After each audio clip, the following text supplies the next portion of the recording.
Prologue. The room smelled like old money and danger.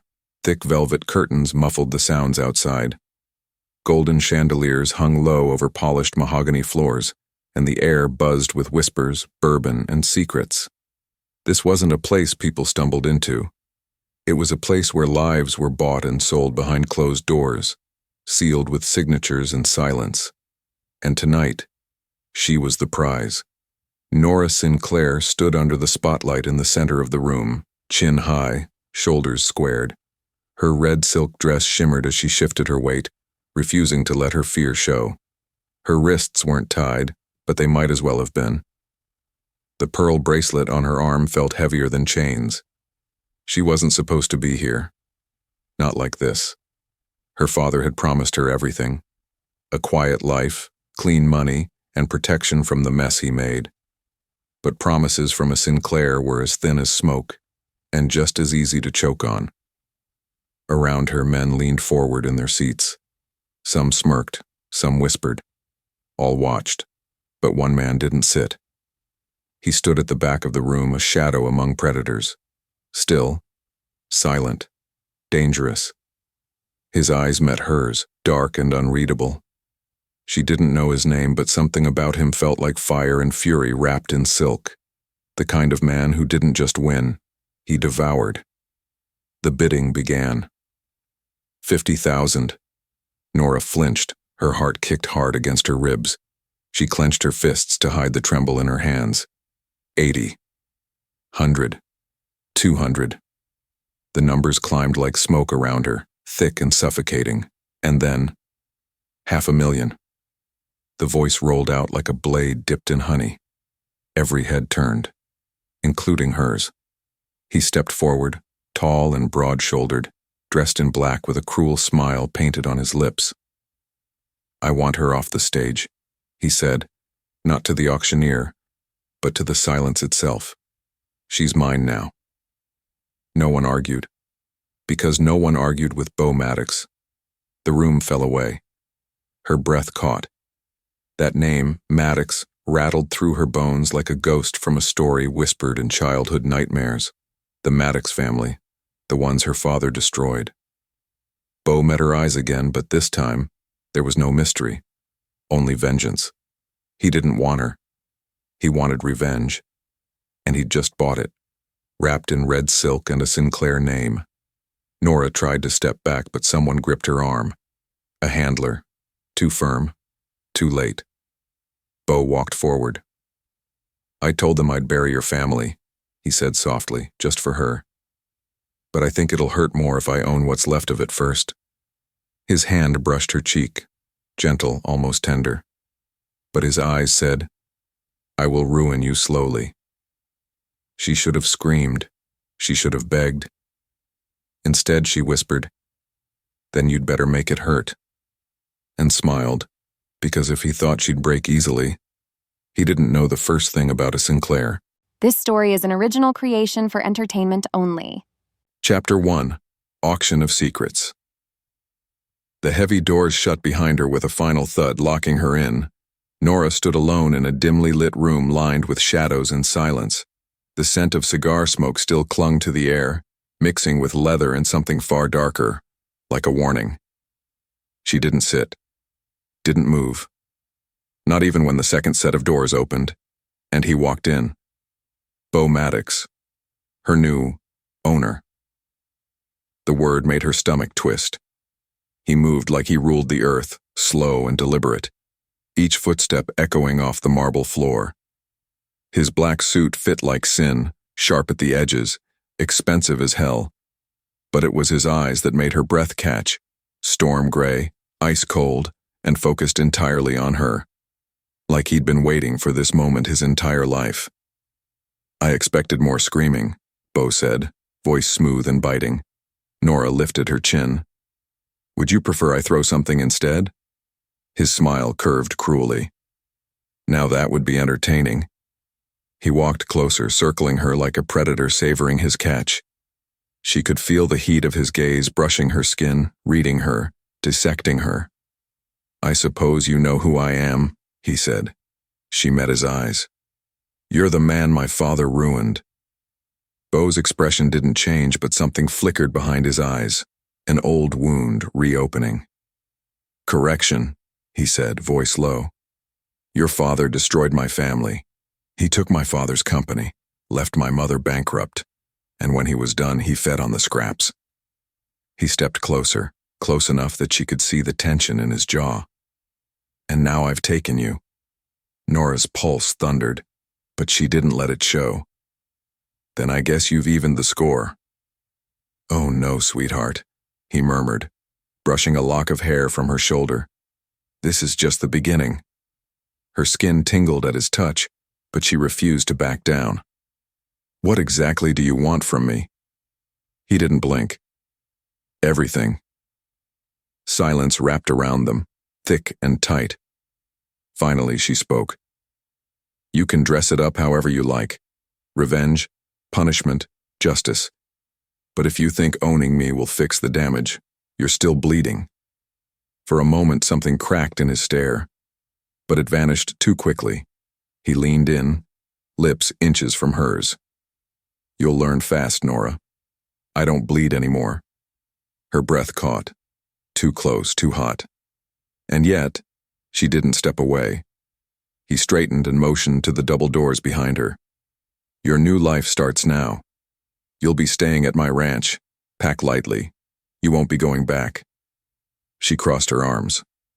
"And if I refuse?" Beau smirked. "Then I'll drag you there myself, and you won't enjoy the ride." A beat passed. She hated him, hated his power, his cruelty, the way her body reacted when it shouldn't. But she wouldn't give him the satisfaction of fear. So she stepped toward him. "Then lead the way, Maddox," she said. "Let's see how far you're willing to go." He smiled darkly. "You'll find out." Chapter 2. Unmasking the Monster.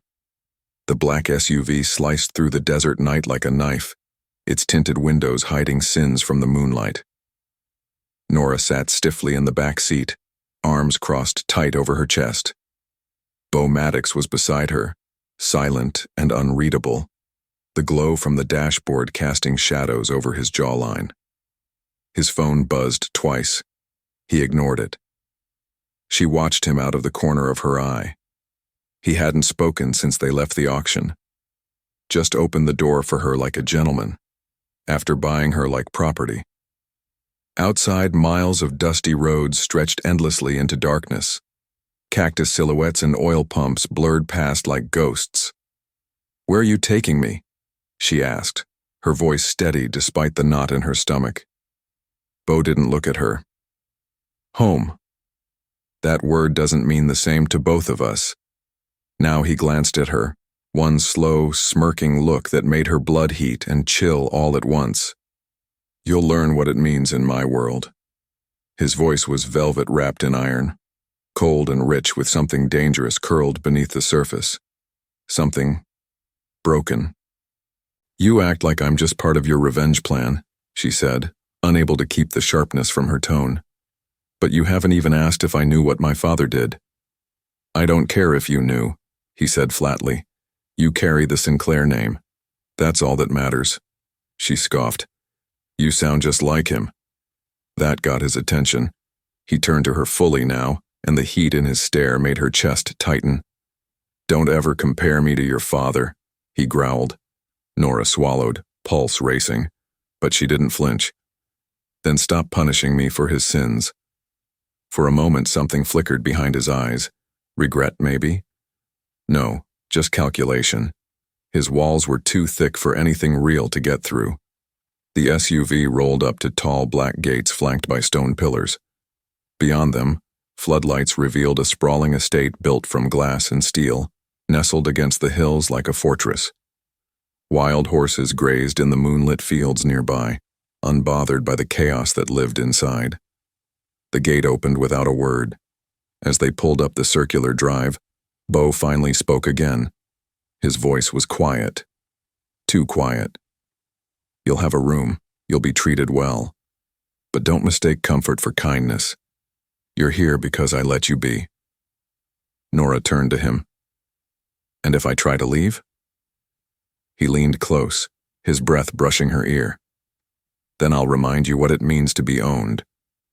She shivered, not from fear, but from the electricity crawling up her spine. The SUV came to a stop.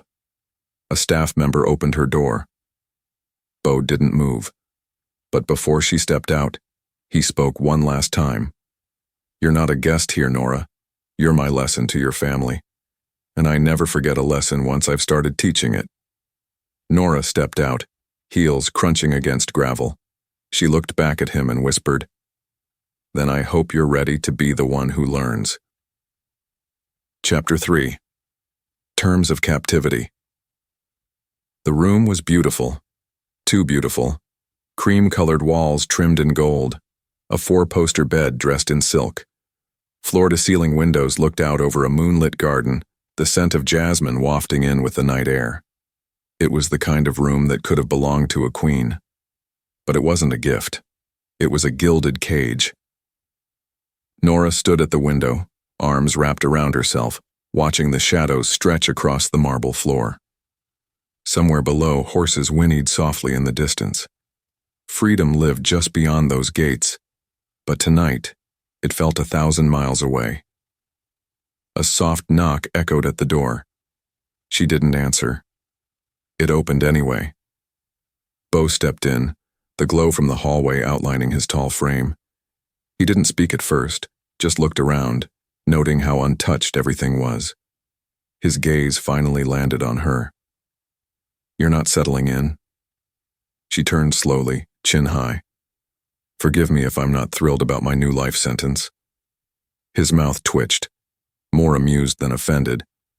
"It's not a sentence, Nora. It's a deal. I didn't agree to it. You didn't have a choice." He stepped further inside. The door clicked shut behind him. The room shrank with every step he took, his presence pulling the air tight between them. "You'll live here," he said calmly. "Comfortably. You'll have clothes, food, anything you need. But there are rules." Her eyes narrowed. "Of course there are. No leaving the estate, no contacting the outside world, no press, no friends, and definitely no lies." She crossed her arms. "That last one should apply to you too."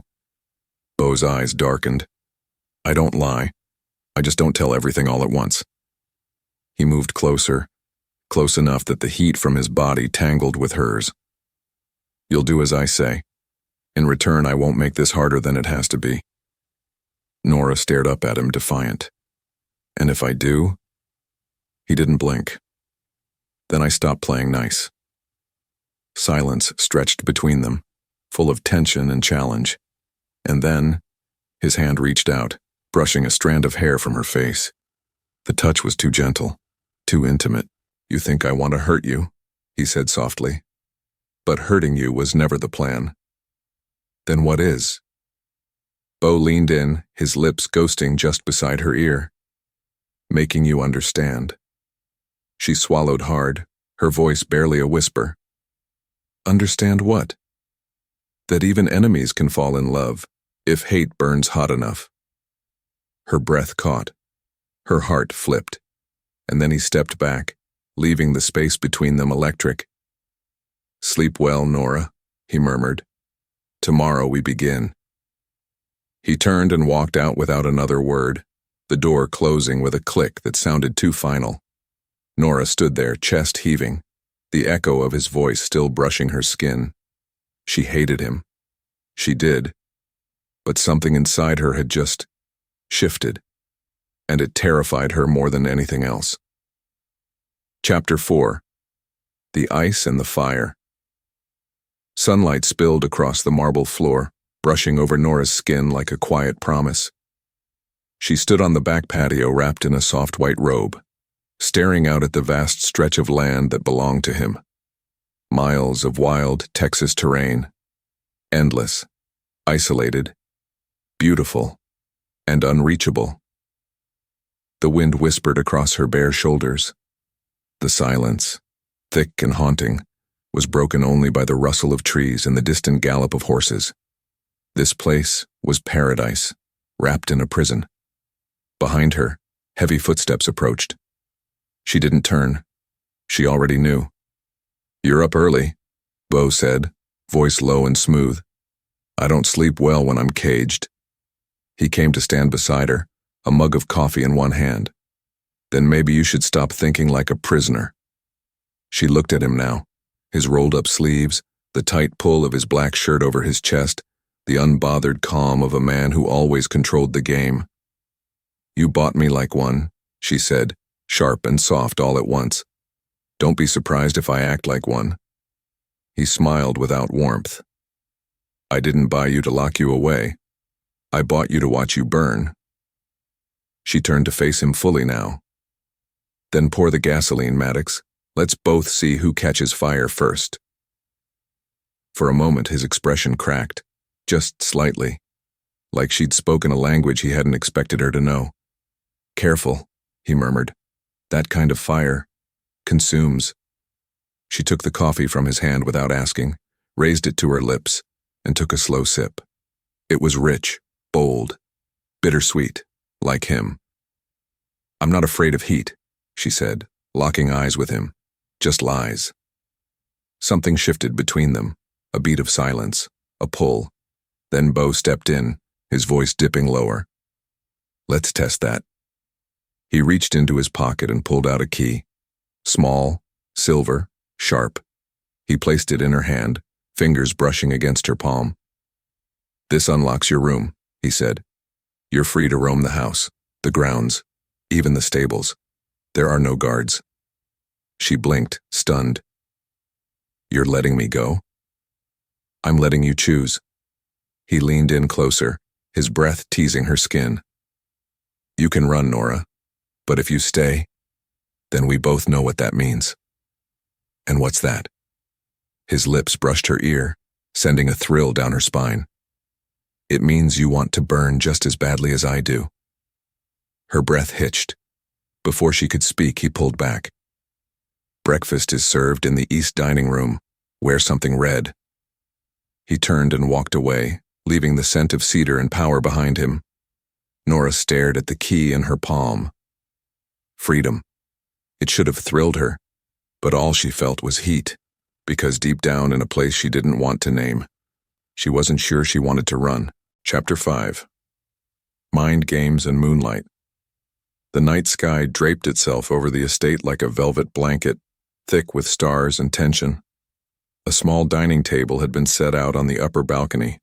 2 chairs, 1 bottle of red wine, and a meal too elegant to be casual. But Nora knew better. This wasn't dinner. This was strategy. And Beau Maddox didn't make moves without purpose.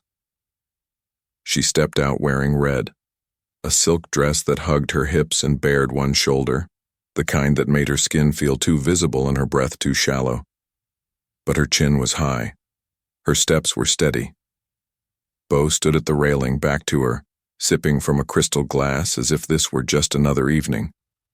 But she saw the tension in his shoulders, the way he turned when she approached, eyes tracing her in a way that made her skin heat. "You wore red," he said, voice low. "You asked," she replied. "But don't confuse obedience with surrender." A smile curved his lips. "Wouldn't dream of it." He gestured to the table. She sat, careful not to show how tightly her fists curled in her lap. He poured her wine, his fingers brushing the rim of her glass too deliberately. Every move was slow, intimate, dangerous. They ate in silence for several minutes, the clink of silverware, the occasional hum of crickets. Then Beau spoke. "Do you always play strong? Or are you really that unbreakable?" She met his eyes. "Do you always play cold? Or are you just scared of feeling anything real?" The air between them tightened. Something shifted behind his gaze, just for a second. "I feel more than you think," he murmured. "But feeling doesn't make you strong. It makes you stupid."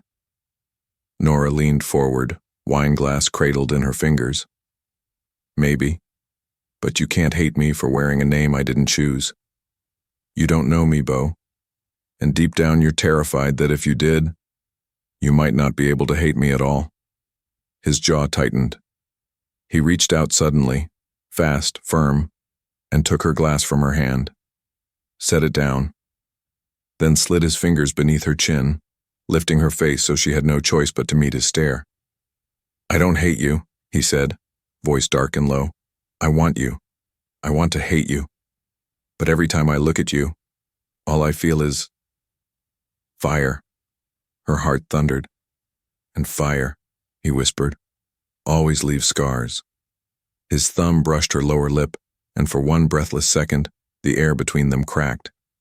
Then, he stood, just like that. "Good night, Nora." He walked away, leaving her pulse racing and her body burning. She sat alone, moonlight on her skin, wine untouched, heart twisted into something wild and aching. She should hate him. She should run. But all she could do was wait for the next spark. Chapter 6. The Past That Binds. The sun poured through tall windows, lighting the library in golden warmth. It was quiet, almost too quiet. Nora trailed her fingers along the rows of leather-bound books, her bare feet soft against the cool wooden floor. The room was massive, walls lined with history, power, and secrets. She hadn't meant to come here. She'd meant to avoid him. But something about this place drew her in like a magnet. And something here wanted to be found. A photograph on a shelf caught her eye. 2 men shaking hands. Her father and Beau's. Her breath hitched. They were younger then. Her father in a crisp suit and smug smile. Beau's father had softer eyes, but the weight in his expression was unmistakable. There was something unsettling about the image, like it held a truth that had been carefully buried. She reached for the frame. It slipped slightly, revealing a slim, yellowing envelope tucked behind it. Nora pulled it out. Her name wasn't on it, but her father's was. To Everett Sinclair, it read. The handwriting was unfamiliar, but sharp, stern. Her fingers trembled as she slid the letter free and unfolded the fragile paper. "Everett, you said we were building this for our sons, for our legacies. But I see now I was building my own destruction. If you go through with this deal, I'll have no choice but to pull out. And if I disappear, know that it wasn't an accident. CM." Nora stared at the signature. CM, Clint Maddox, Beau's father. Her stomach dropped. He didn't just lose everything. He'd feared for his life, which meant Beau wasn't chasing revenge out of greed. He was chasing the ghost of a father who may have died for trusting hers. She barely heard the door open. "You always snoop through private libraries?"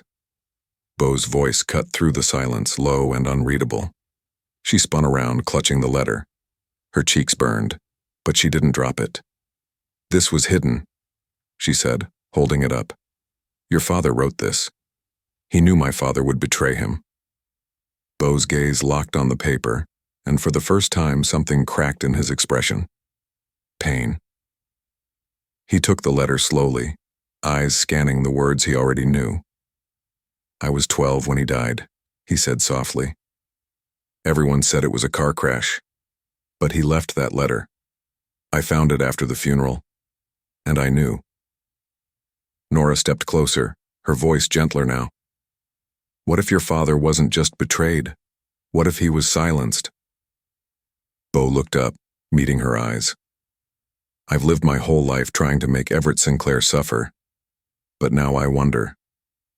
He didn't finish. Because now they both knew. This wasn't just a story of revenge. It was murder. And Nora? She wasn't just the daughter of the enemy anymore. She was the only one who might help him find the truth. Chapter 7. Walls crack. The scent of hay, warm leather, and earth wrapped around Nora as she stepped into the stables. Soft snorts and gentle hooves shuffled against the floorboards. A few stable hands glanced up but quickly turned away. It was clear. She was still his. Untouchable. Untouching. She wandered past the stalls until she found him. Beau was brushing a black stallion, his sleeves rolled up, forearms dusted with grain and grit. He looked different here, less sharp, more real, like the walls he built were thinner in this place, made of wood and silence instead of steel and vengeance. She stood in the doorway, watching him in silence. He didn't turn. "You following me now?" he asked, voice low, but without the usual bite. "I didn't know you had a soft spot for animals," she replied. Beau's lips quirked slightly. "They don't lie. They don't manipulate. They don't smile while stabbing you in the back." "Charming," she murmured, stepping closer. "But I think you like this one because he doesn't fear you." He looked at her then. "Neither do you." The words hung in the air between them, thick with truth. Nora moved beside the horse, brushing her fingers gently over its sleek mane. It nickered softly, leaning into her touch. "He trusts you," she said. "He doesn't know who I am."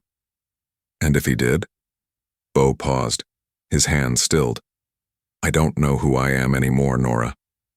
That surprised her. He turned to her now, eyes softer than she'd ever seen them. "I built this empire to prove I wasn't broken, that I could take what your father stole and build something bigger. But the more I built, the emptier I felt." She searched his face, expecting coldness. But what she saw was something far worse. Loneliness.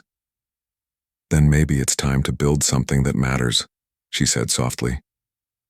Beau studied her like he couldn't believe the words coming from her mouth, like no one had ever offered him anything but fear or hatred. She stepped forward, her voice barely above a whisper.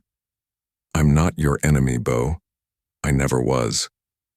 He moved before she could finish, one hand cupping her cheek, the other wrapping around her waist. And then he kissed her.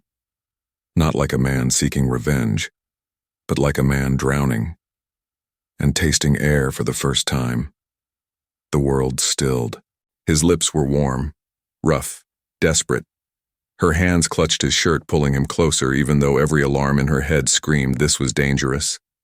He broke the kiss first, but didn't let go. "I don't know what this is," he murmured, forehead resting against hers.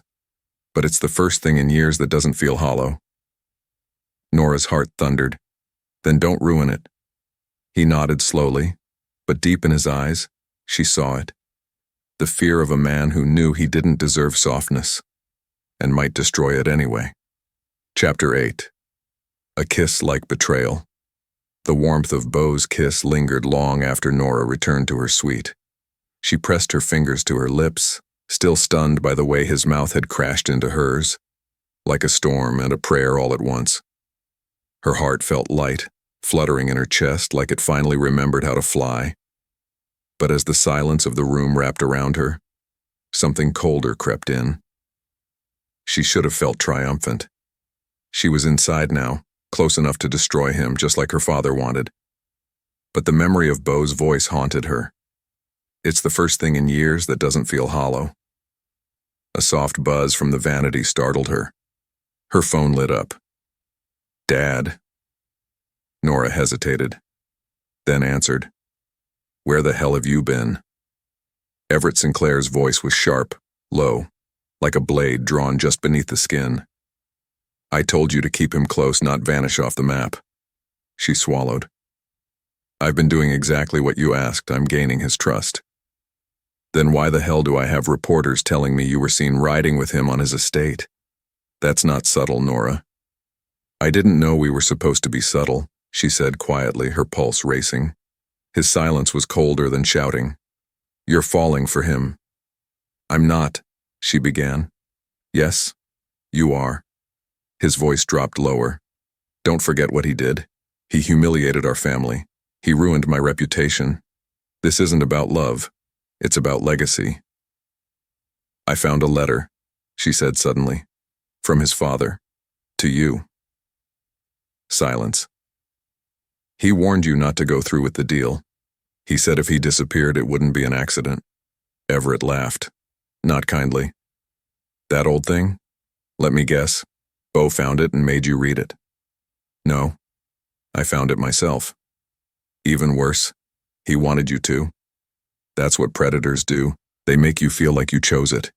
Nora's stomach knotted. Her father continued, voice like poison seeping through the phone. Don't forget why you're there, Nora.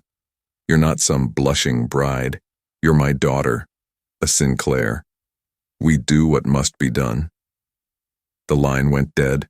She sat there shaking. Her heart still ached from the kiss, from the honesty in Beau's eyes. But her father's words coiled inside her like venom. Beau wasn't perfect. He'd taken her like a possession, used power like a sword. But he wasn't the one lying to her now. And worse, he might be the one she would have to lie to next. She stood and crossed to the mirror, staring at her reflection. Torn. Between the man who kissed her like she mattered, and the father who raised her to destroy him. And in her chest, something broke. Because no matter what side she chose, someone would bleed. Chapter 9. Lovers and Liars. The morning sunlight spilled across the sheets like honey, warm and soft. Nora stirred beneath the covers, blinking slowly. For one disoriented moment, she forgot where she was, until the scent of cedarwood and spice filled her lungs. A strong arm was draped over her waist, anchoring her to the man beside her. Beau. Her heart whispered his name before her lips did. He was still asleep, face relaxed, lashes dark against his skin. Without his scowl, he looked almost peaceful, like a boy who hadn't yet learned the world was cruel. Nora rolled to her side, watching him. How had this happened? When had he stopped being her captor and become something else? Someone she could crave without even meaning to? She lifted her hand to brush a curl from his forehead, but paused. Lovers and liars. The words slid into her mind like ice, because even now, buried in warmth and touch, she was keeping secrets. Her father's voice still echoed in her ears, his orders, his threats. You're not some blushing bride. You're a Sinclair. Nora pulled away gently, slipping from the bed as if fleeing a dream too good to hold. She padded into the ensuite and turned on the faucet, splashing cold water on her face. In the mirror, she saw someone she didn't recognize. A girl with tangled hair, kiss-swollen lips, and guilt in her eyes. A knock tapped softly at the door. You okay? Beau's voice, husky from sleep. She inhaled slowly, forcing her voice to sound light. Yeah, just needed a second. He appeared in the doorway, shirtless, lazy smile tugging at his mouth. You ran off like I snored. She forced a laugh. No, you don't snore. Then why do you look like you saw a ghost? Nora's breath caught. She wanted to tell him everything.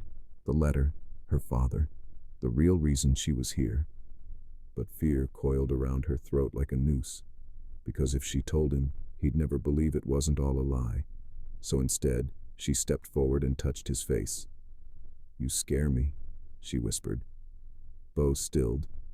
Not because I think you'll hurt me, but because when I'm with you I forget why I shouldn't want you. His eyes darkened, then stopped remembering. He pulled her into his arms, lips crashing into hers like he needed to prove something. She kissed him back, fierce, aching, desperate, until the truth burned behind her eyelids. This wasn't just a lie anymore. It was becoming her truth. She was falling for the man she was supposed to destroy, and the fall was fast, fatal, and far too late to stop. Chapter 10. Enemies Return. The ballroom shimmered like something out of a fairy tale. Gold chandeliers, crystal goblets, and every billionaire in Texas under one gilded roof.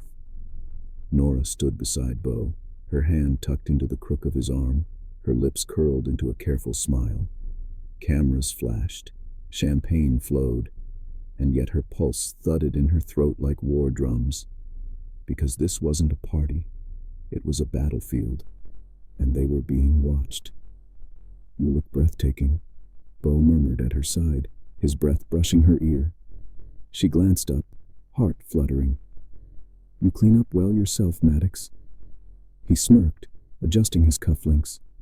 Try not to fall for me tonight. Too late, she thought. But before she could respond, a voice cut through the air. Well, well, the king of concrete himself. They turned. A A tall man in a navy suit approached, silver hair slicked back, a smile that didn't reach his eyes. Beside him walked a woman in a blood-red gown, elegant and cold. Beau stiffened. Grant, Evelyn. Nora sensed it immediately, the history, the tension, the invisible blades drawn between them. Grant Hughes. The name clicked in her mind. One of Beau's former partners, the one who'd tried to take him down. "You've been busy," Grant said, eyes sliding to Nora with interest. "And you brought a date. She's lovely." Beau's jaw ticked. "She's not for sale, Hughes." Grant chuckled. "Didn't say she was. Though it's funny hearing that from you." Nora felt Beau's fingers twitch against her waist, subtle, but sharp. Evelyn finally spoke. "Be careful, Beau. Attachments make men soft." Beau's smile didn't reach his eyes. "Don't worry, Evelyn. I'm still sharp enough to gut you in court." The air grew colder. Then, just as quickly, Grant laughed again and raised his glass. "To success, Maddox, however long it lasts." They disappeared into the crowd, leaving a tension that hummed like broken glass underfoot. Nora turned to him. "Who were they?" "Enemies." His voice was low, controlled. "They tried to bleed my company dry years ago, and now they're back, circling like vultures." "Should we leave?" "No," he said, eyes scanning the room. "If I leave, they win." She wanted to reach for his hand, but she didn't. Not here. Not under 1,000 staring eyes. Beau took a slow sip of his drink, then leaned close. "Stay close to me tonight. I don't trust anyone." Nora nodded, heart tightening, because the irony twisted deep. She was the one he shouldn't trust, but the thought of anyone hurting him, of watching him fall, made her feel sick. And as she caught sight of Grant across the room, whispering something to Evelyn with a wicked smile, she realized something. This wasn't just about revenge anymore.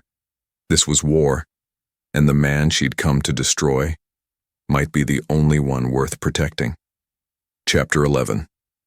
The threat under her pillow. The elevator hummed softly as it rose to the top floor. Nora leaned against the mirrored wall, her heels dangling from her hand. Her head ached from champagne and fake smiles. But more than anything, her gut twisted from that conversation with Grant Hughes. Beau hadn't said much after the fundraiser. He'd been tight-lipped, coiled like a loaded spring. After they arrived home, he made a quick call and disappeared into his office. Now, alone, she padded barefoot into the dimly lit master bedroom. It was too still, the kind of stillness that feels staged. She walked toward the bed, pulled back the covers, and froze. Something white stuck out beneath her pillow. She reached for it slowly. A folded piece of paper. No name, just one line scrawled in black ink. "The man in your bed destroyed your father." Her blood ran cold. Nora sat down hard, the paper trembling in her hands. The room spun, not from alcohol, but from the weight of everything unraveling. Someone knew. Not just who she was, but what she'd come for. Her father had always claimed Beau Maddox ruined him, lied in court, buried him with bribes and forged papers. Nora had believed him once, enough to agree to this plan. But lately, things had shifted. Beau wasn't a monster. He was angry, haunted, but not cruel. And every time he touched her, every time he looked at her like she mattered, it chipped away at the armor she'd built. She clutched the note tighter, knuckles white. Had her father sent this? Or was it Grant Hughes? Or worse? Was there a third player watching them both? The door creaked behind her. She whipped around. Beau stood in the doorway, his eyes sharp. "You're shaking." His gaze dropped to the note. "What's that?" She tried to hide it, but he'd already seen. He crossed the room in 2 strides, taking it from her fingers. His expression darkened as he read. Then his eyes snapped to hers. "Who gave this to you?" "I found it under my pillow," she whispered. I didn't tell anyone." Beau's jaw clenched. He turned away, fists balled. Someone got inside, he muttered. That's a message. A warning. From who? Too many enemies, he bit out. But only one would dare come this close. He looked back at her, eyes burning. From now on, you don't go anywhere without me. You hear me? Nora nodded, but her throat was tight, because she wasn't just afraid of whoever left the note. She was afraid of what it said, and more than that, afraid it might be true. Chapter 12. Tangled in his arms, torn by her truth. Nora paced across the marble floor, her suitcase half-zipped, heart pounding harder than it had the day she first arrived. The note still burned in her pocket like a curse. She couldn't stay. Not another second. It wasn't just the threat under her pillow, or the way Beau's jaw had locked like a ticking bomb. It was the guilt. It was the weight of all she hadn't said, and all she was starting to feel. She couldn't lie in his bed while hiding the truth in her chest, not when his arms had started to feel like home. She reached for her shoes, but then the door slammed shut. Beau stood there, chest heaving, eyes like storms. Where are you going? His voice was low, rough. Nora lifted her chin, even though her legs trembled. I need air, space. You're running. No. Her voice cracked. I'm surviving. He took a step closer. From me? From this. She gestured around. From the secrets, the danger, from not knowing who's lying anymore. His jaw twitched. So you'd rather walk into the night with a target on your back? Better than pretending everything is okay. I never said it was. Then what is this? She snapped. You kiss me like I'm yours, but we're still enemies in the daylight. Beau crossed the room in 2 strides. His hands gripped her arms, but gently. I kissed you because I couldn't stop myself. His breath brushed her lips. Because when I touch you, I forget why I ever hated you. She inhaled sharply. His thumb brushed her cheek. Tell me you don't feel it too. Nora opened her mouth, to lie, to deny, to protect what was left of her heart, but the truth spilled out instead. Soft, damning. I do. Beau's lips crashed into hers, desperate and raw. She melted into him, her suitcase forgotten, hands fisting in his shirt. Every kiss peeled back another layer of pain. Every breath was a silent apology.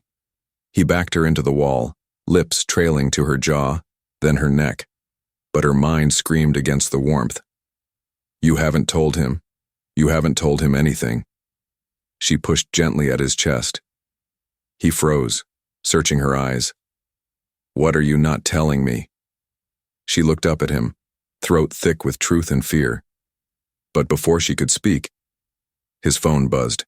He cursed under his breath and glanced at the screen. Nora saw the name flash across it. Grant Hughes. Beau's face went cold. He answered, turning away. What? He snapped. A pause. Then Beau stiffened. You're sure? His voice dropped, dangerous, low. Find her, now. He hung up and turned to Nora. What is it? She asked, heart racing. He looked at her like he no longer saw the girl he just kissed. Someone leaked my security files, he said, and they did it from this apartment. Her blood turned to ice. He didn't ask her directly, but his eyes did. Was it you? Chapter 13. Cracks in the Fortress. Nora stood frozen, the echo of his words ringing in her ears. Someone leaked my security files. The room shrank around her. Beau's gaze pinned her to the spot, cold, sharp, calculating. The warmth from their kiss had vanished like smoke, replaced by a terrifying silence. I didn't, she said softly. You were the only one here, he replied, his voice hollow. That doesn't mean... He held up a hand, pacing. My enemies want leverage, and you just showed up in my life like a wrapped gift from hell. His words sliced through her chest. I didn't do this, Beau. Then who? He barked. Who else would have had access to my system, my codes, my location schedules? I don't know. Her voice cracked. but I'm not your enemy." "Tell that to my firewall," he muttered, her fists clenched. "You think I'm some spy sent by my father?" Beau stopped. "I think you're hiding something, and I think it's time you told me the truth." Nora's breath caught. This was it. No more shadows, no more lies. She crossed to him, standing so close she could feel the heat of his betrayal bleeding into her own. "My father didn't send me," she whispered. "He doesn't even know where I am." He scoffed. "It's true. I left him the day after your offer went through. He wanted to use me to spy on you, to take you down from the inside." Beau's eyes narrowed. "But I said no," she said, "because I wanted to see for myself who you were. The man he painted as a monster wasn't the man I saw." His expression didn't change. "I came here planning to hate you," she added, "to resist every charm, every cruel twist of your smirk. But somewhere between the threats and the glances, I started seeing you." Beau didn't move. "I didn't leak those files," she said, "and if you still think I did, then maybe you don't see me at all." She turned, heading toward the door, but Beau's hand caught her wrist. "I want to believe you," he said, voice low. Her heart thudded. "But I don't know how." For a moment, neither of them moved. The distance between them wasn't measured in feet, but in trust, or lack of it. Then, a loud crack echoed through the air. The glass pane near the terrace exploded inward. Beau yanked her to the floor, covering her body with his as shards rained around them. "Stay down," he shouted, crawling toward the windows. Nora's heart thundered. Another shot rang out, this one closer. Beau cursed. "Sniper, they found us." She stared at him. "They?" Beau met her gaze, rage lighting his features. "We need to leave. Now." "But where will we go?" He looked out into the darkness, to the one place they'd never think to look. Chapter 14. Hiding hearts and loaded guns. The tires kicked up clouds of dust as Beau's car screeched to a stop. The sun had long since dipped below the horizon, leaving the world in shadows. Nora blinked as the headlights cut off. "What is this place?" she asked, her voice trembling from the close call. Beau opened his door, stepped out, then motioned for her to follow. Somewhere safe. The ranch looked abandoned. Boarded windows, rusted gates, a creaking porch. The scent of cedar and memory clung to the dry air. "It was my grandfather's," Beau said, unlocking the padlock with a code. "No one knows it exists anymore, not even my brother." Nora followed him inside. The wooden floor groaned beneath their feet. It was quiet. Too quiet. She glanced at him. "Do you think it was your father's men?" Beau shook his head. "No. My father might have ruined us, but he never wanted me dead." Her voice dropped. "Then who?" Beau didn't answer. Instead, he went to the fireplace, striking a match. As the flames flared to life, casting golden light across the room, he turned to face her. "You're not safe with me." Nora hugged her arms to her chest. "That's not your decision." "I'm dangerous, Nora," he said. "I've done things. I've hurt people to protect what's mine." Her eyes didn't waver. "And am I yours?" The air crackled between them. Beau's jaw tightened. "I don't know. You kissed me like I was. You kissed me back." They stood across from each other, silent, breathless. "You keep pushing me away," she said softly. "But you forget I was sold. I didn't choose this. Yet I'm still here. I stayed when I could have run." Beau's voice cracked. "You think I don't notice? Then stop pretending you don't feel it too." He crossed the room in 2 strides. "I feel it," he growled, his hands cupping her face. "I feel every damn second you breathe near me, and I hate that it scares me more than any bullet ever could." Her lips parted. Beau leaned in, slowly, almost painfully so, until his forehead rested against hers. "I want to protect you, Nora, but I'm the reason you're in danger." No, she whispered, closing her eyes. We're in this together now. He kissed her, fierce, claiming, desperate, and she kissed him back. This wasn't revenge. This wasn't fear. It was the beginning of something neither of them had words for. Suddenly, the phone in Beau's pocket vibrated. He pulled away, frowning. One text. Just one. But it drained the color from his face. What is it? Nora asked, breathless. Beau turned the screen toward her. It was a photo, of her, taken hours ago, from behind a scope. Below it, a message. You can't hide her forever. Chapter 15. A Targeted Heart. Nora stared at the phone screen, her pulse pounding in her ears.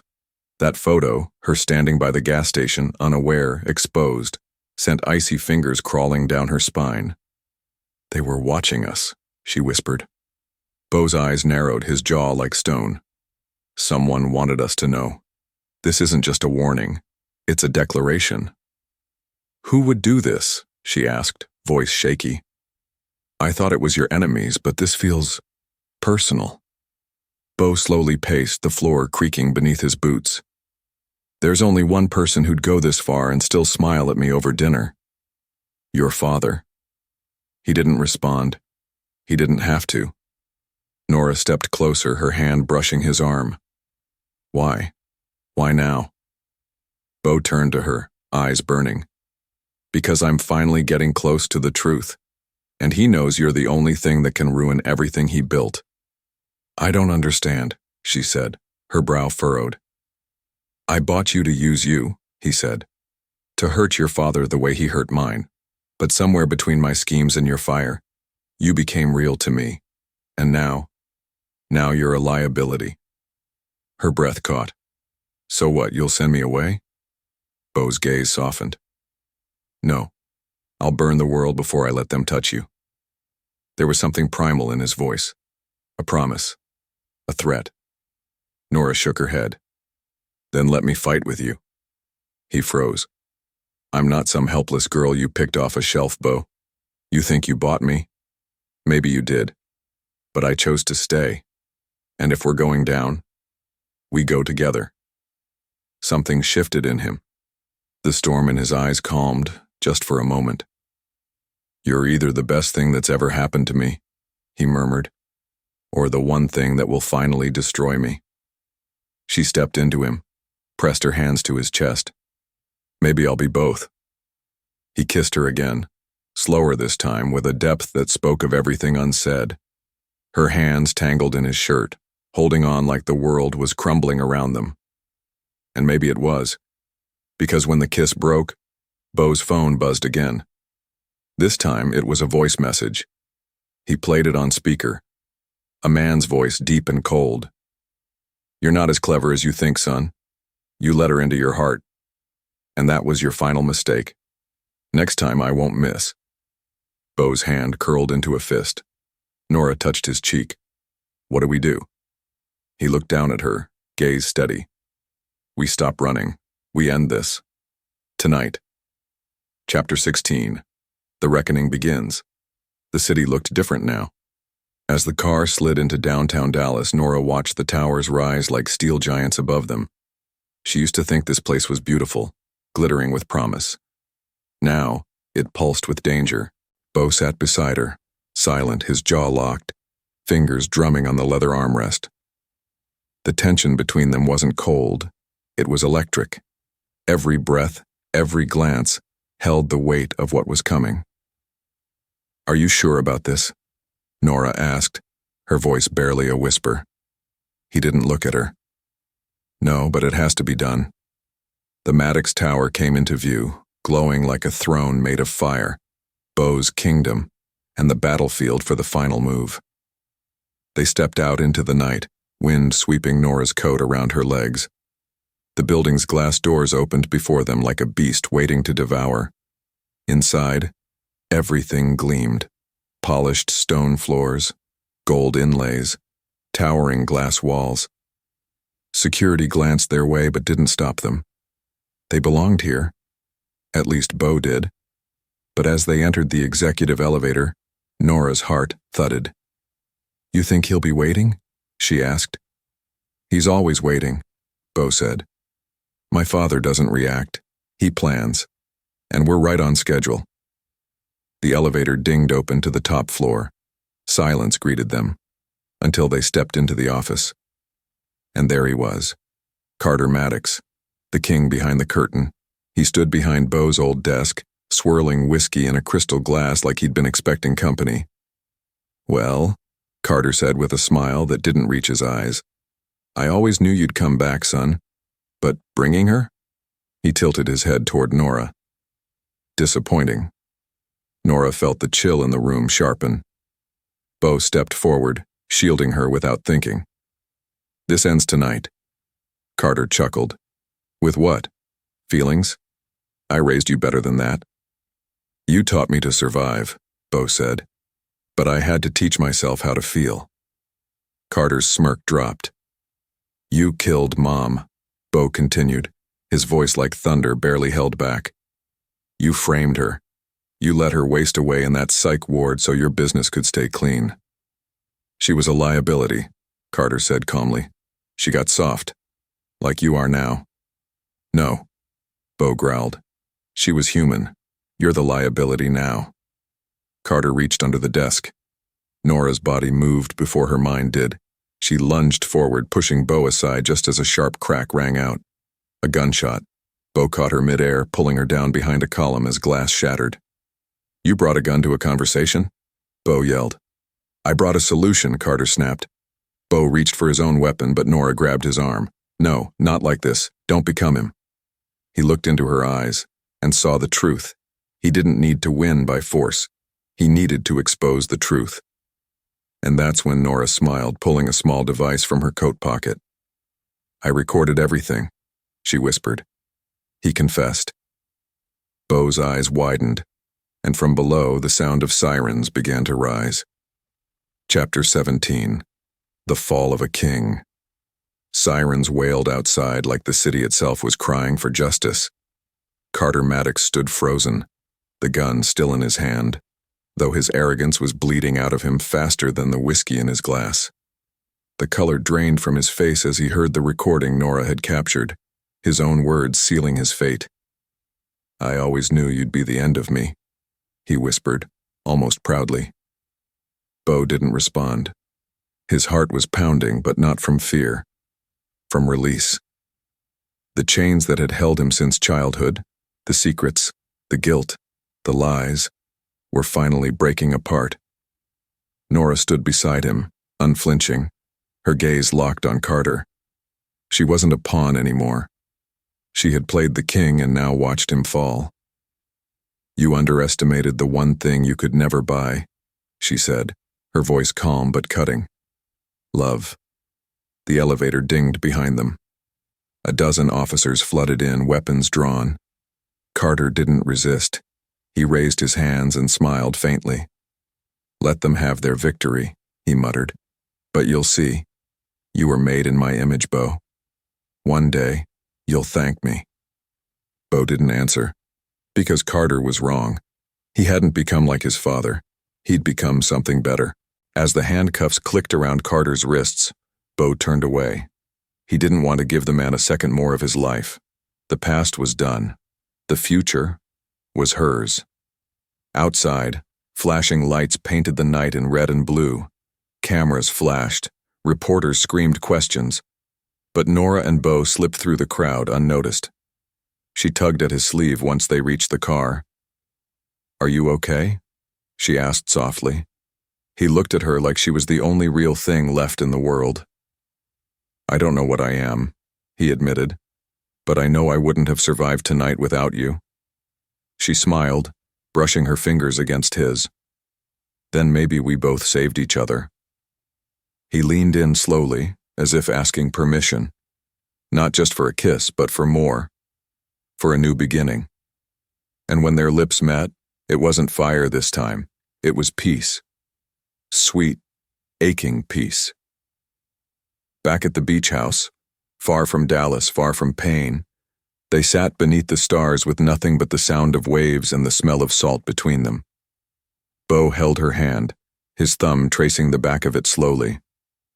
"I bought you like property," he whispered, "but you made yourself priceless." Nora laughed gently, leaning her head on his shoulder. "You never owned me, but somehow, you still have all of me." Silence wrapped around them like a warm blanket, but in that silence, something new bloomed. Hope. Chapter 18. The Heart Rebuilt.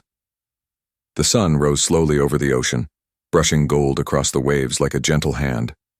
Morning birds chirped, the tide whispered against the shore, and inside the beach house, Nora stood barefoot in the kitchen, stirring coffee with sleepy grace. Beau leaned against the doorway, watching her. No skyscrapers, no boardroom suits, no shadows, just her, and peace. "I can feel you staring," she teased without turning. He smirked, stepping forward. "Can't help it. You're the most beautiful thing I've ever seen. Especially like this. Hair messy, shirt stolen from my closet." She handed him a mug, her smile soft. "This shirt, I own it now." He sipped his coffee, eyes on her over the rim. "That's fair. You stole everything else. My name, my plans, my walls." Nora tilted her head. "Do you want them back?" He set the mug down and pulled her close, wrapping his arms around her waist. "No, I want you to steal more." She leaned into him, her fingers trailing down his spine. "How much more?" "All of it," he whispered. "Steal the rest of my life." Her heart skipped. He pulled back just enough to look her in the eye. "I thought I was broken beyond fixing, that love was just a tool to control people. But then you came crashing into my life, flawed and fierce, and somehow you made me want to be more." Nora blinked, the burn behind her eyes too warm to stop. "I'm not perfect," he added, "and I'll mess up, but if you'll have me, I want to rebuild everything, with you." She touched his cheek, her thumb brushing his stubble. "Even after everything?"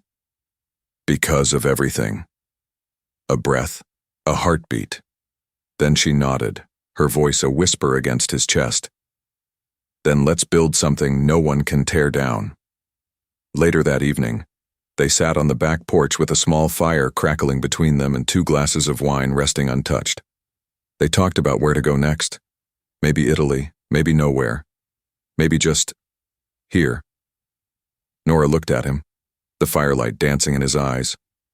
"You know," she said, voice dreamy, "I used to think love had to be perfect like the movies." He reached for her hand, threading their fingers together. "And now? Now I know love just has to be real, messy, honest, fierce." Beau smiled, pressing a kiss to her knuckles. "Like us." She laughed softly and leaned into his shoulder. The waves continued to roll. The stars blinked above like quiet witnesses to their new story. And somewhere deep in Beau Maddox's chest, the cold walls of revenge finally crumbled for good. What was left was love. And it was everything. The end. Thank you for listening to this story, an enemies to lovers, revenge-turned-redemption billionaire romance, written with passion and crafted to move hearts. Please like, share, subscribe, and comment.